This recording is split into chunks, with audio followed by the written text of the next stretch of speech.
Time to play ball, finally. The ump signed just in time, Yeah, huh? they started counting wins and losses and balls and strikes today, and now they finally have somebody to call all those balls and strikes. The men in blue have a little more green today, so baseball umpires are getting back to work after a 2-day lockout. Early this morning, the major leagues reached agreement with their umps on a new contract that includes pay and benefit raises. But the deal came a little too late for the regular umpires to make it to today's opening games, so replacements took over. But the games went on, including the traditional opener in Cincinnati, and not even rain could dampen the spirits of the Reds, who received their World Series rings before they played the Astros. Barry Larkin says, "Hey, Eric Davis, that's my ring." Well, Larkin did ring up the Reds' first run of the day when he went deep to left in the 4th inning off Mike Scott, a solo homer that tied the game at 1. But Cincinnati exploded for 5 runs in the inning. The big blow came off the bat of the pitcher, Tom Browning.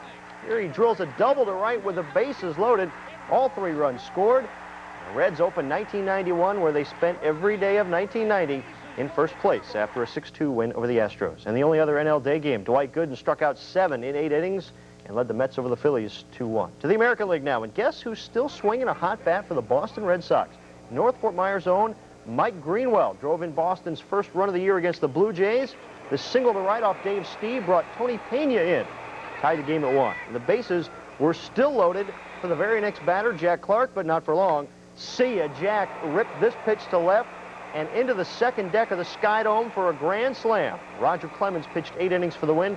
Boston took it 6-2. Now, special delivery for Mr. Pete Incaviglia. his new Tiger uniform. Detroit picked him up last night. He didn't play against the Yankees today, though. 3rd inning at Tiger Stadium, Kevin Moss connects off Frank Tanana for a 2-run homer into the upper deck. That put the Yankees up 2-1. The Tigers tied it at 4, and then Cecil Fielder, he hasn't lost an ounce or anything else from last year. Here in the 7th, he doubled into the left field corner to break the tie. The Tigers won it 6-4 over the Yankees. Elsewhere, Sammy Sosa homered twice to pace the White Sox over the Orioles 9-1. And the Royals snapped a 5-year opening day losing streak as they beat the Indians 4-2 in Kansas City. Well, Nolan Ryan will begin another chapter in his great story tonight when he begins his 25th Major League season. The Rangers host the Brewers, and Ryan will be looking for career win number 303. Now, after all the years, all the strikeouts, and all the no-hitters, what is it that keeps the Ryan Express motoring? Baseball's been my life, and as long as I can still do it and feel like I can do it well and physically can do it, I'm going to continue to pitch until I reach a point that I just don't feel like that it's worth the effort or that I can continue to compete on this level.